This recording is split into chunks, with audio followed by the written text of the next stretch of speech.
श्री शिव महापुराण के अंतर्गत तृतीय शतरुद्र संहिता के पिछले अध्याय में हमने भैरव के हाथ में पकड़े हुए ब्रह्मा का वह शीश जो उन्होंने नखों से काटा था कहीं छूट ही नहीं पाता था और किस प्रकार वह काशी में आते ही छूट गया। इस अध्याय में हम नृसिंह चरित्र का वर्णन जानेंगे। नंदीश्वर बोले, हे सनत कुमार, दक्ष प्रजापति के यज्ञ को विध्वंस करने वाले वीरभद्र नामक गणाध्यक्ष को परमात्मा प्रभु शिव जी का अवतार जानना चाहिए। उनका संपूर्ण चरित्र सती के चरित्र में कहा गया है। आपने भी उसे अनेक प्रकार से सुन लिया है, इसलिए यहां विस्तार से नहीं कहा गया। हे मुनिश्रेष्ठ, इसके पश्चात आपके स्नेहवश हम प्रभु शंकर के शार्दुल नामक अवतार को कह रहे हैं। उनको सुनिए। भगवान सदाशिव ने देवताओं के कल्याणार्थ जलती हुई अग्नि के समान कांतियुक्त अत्यंत अद्भुत शरभ रूप को धारण किया था। हे मुनि सत्तमो, श्रेष्ठ भक्तों के हित साधक अपरिमित शिवावतार हुए हैं। उनकी संख्या की गणना नहीं की जा सकती।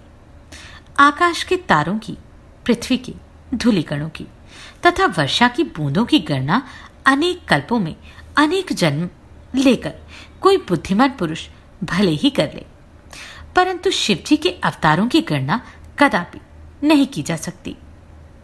मेरा यह कथन सत्य समझे। फिर भी जैसा मैंने सुना है, अपनी बुद्धि के अनुसार दिव्य तथा परम ऐश्वर्य सूचक इस शरभ चरित्र को कह रहा हूं।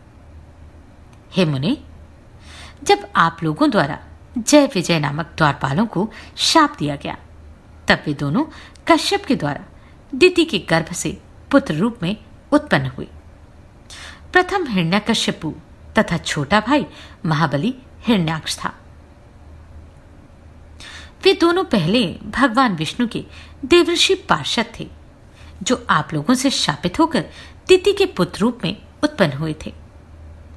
पूर्व काल में पृथ्वी का उद्धार करने हेतु ब्रह्मा जी द्वारा प्रार्थना किए जाने पर भगवान विष्णु ने वराह रूप धारण कर हिरण्याक्ष का वध किया था।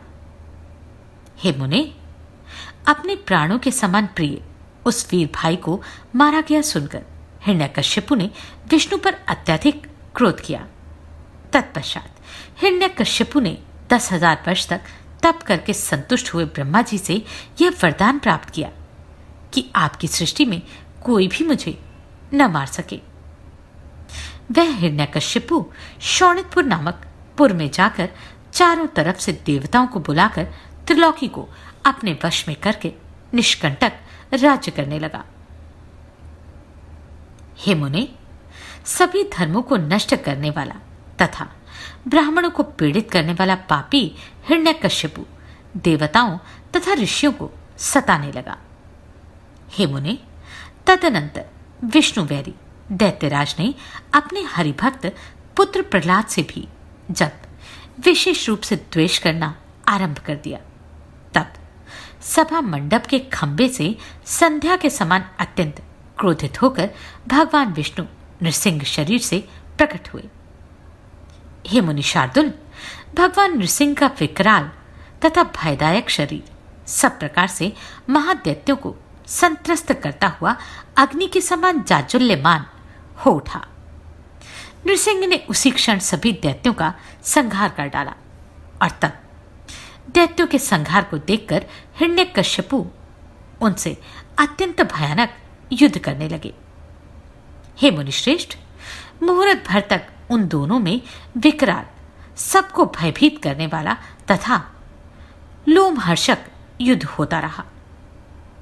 सायकाल होने पर लक्ष्मीपति देवेश नृसिंह ने आकाश में स्थित देवताओं के देखते देखते हिरण्यकश्यपु को देहली पर खींच लिया और अपनी गोद में उसे लेकर नखों से शीघ्र ही स्वर्ग निवासियों के समक्ष उसका उदर विदीर्ण कर डाला। इस प्रकार नृसिंह रूपधारी विष्णु के द्वारा हिरण्यकश्यपु के मारे जाने पर जगत में चारों तरफ शांति स्थापित हो गई, परंतु इससे देवताओं को विशेष आनंद प्राप्त नहीं हुआ। देवताओं की दुदुम्बियां बजने लगी। प्रहलाद आश्चर्यचकित हो गए।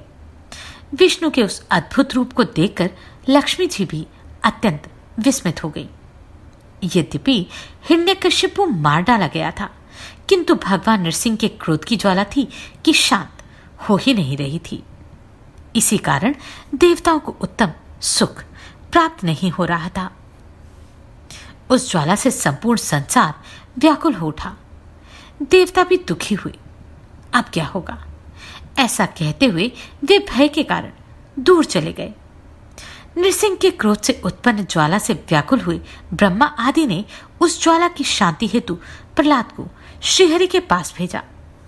सभी ने मिलकर जब प्रार्थना की तब प्रहलाद वहां गए। कृपानिधि नृसिंह ने उन्हें अपने हृदय से लगा लिया, जिससे उनका हृदय तो शीतल हो गया, परंतु क्रोध की ज्वाला शांत न हुई। इस पर भी जब नृसिंह के क्रोध की ज्वाला शांत नहीं हुई, तब दुख को प्राप्त हुए देवता भगवान शंकर की शरण में गए। वहां जाकर ब्रह्मा आदि सभी देवता तथा मुनिगण संसार के सुख के लिए शिव जी की स्तुति करने लगे। देवता बोले, हे देवदेव, हे महादेव, हे शरणागत वत्सल, शरण में आए हुए हम सभी देवताओं तथा लोगों की रक्षा कीजिए। हे सदाशिव, आपको नमस्कार है, आपको नमस्कार है, आपको नमस्कार है।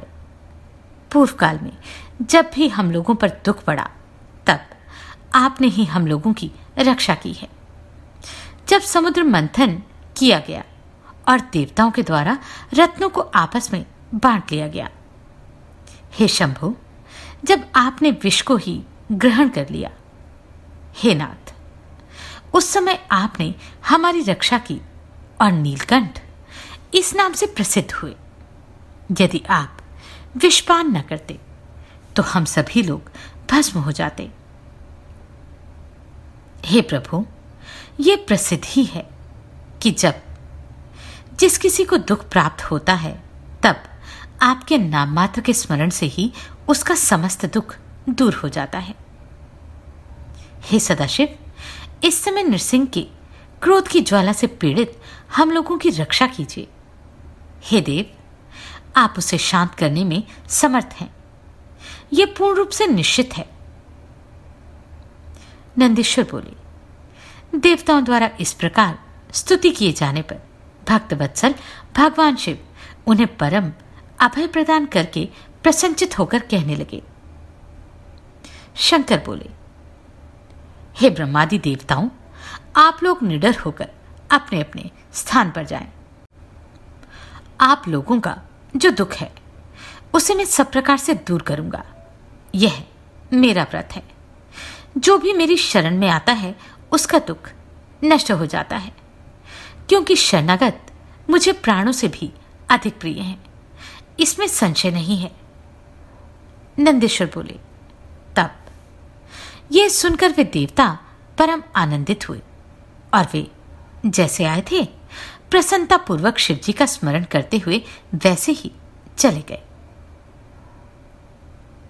इस प्रकार शिव महापुराण के अंतर्गत तृतीय शतरुद्र संहिता के शार्दूल अवतार में नृसिंह चरित्र का वर्णन है।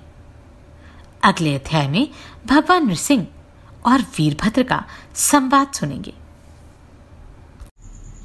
नमस्कार, मैं आभा शर्मा चावास। अगर आपको ये प्रश्न सराहनीय लगे तो आप कंट्रीब्यूट कर सकते हैं।